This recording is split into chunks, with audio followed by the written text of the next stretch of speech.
negosyo tips naman tayo guys. Marami nang gumagawa nito. Nag-DIY sila ng mga sabon tapos binibenta nila. So ito yung magandang pagkakakitaan guys. Kasi mura mo lang siya makukuha pero napakadami na ng magagawa mo dito at pwede mo talaga yung ibenta, malaki yung kikitain. So ito yung gagawin mo. Kapag meron na lahat niyan, i-mix mo lang talaga yan. Make sure lang na tama yung pagkasunod-sunod mo sa pag-mix at i-mix mo ng maayos.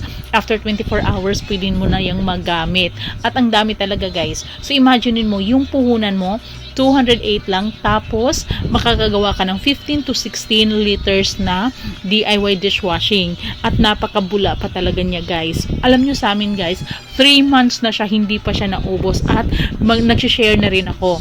Binibigyan ko na yung kasama namin sa bahay para may magamit din sila at marami. Pwede mo, yan din yung ginagamit ko na lang panlinis sa CR. O diba, malaki talaga yung matitipid. Kaya ano pang hinihintay ninyo, click nyo na yung yellow basket para maka-order kayo.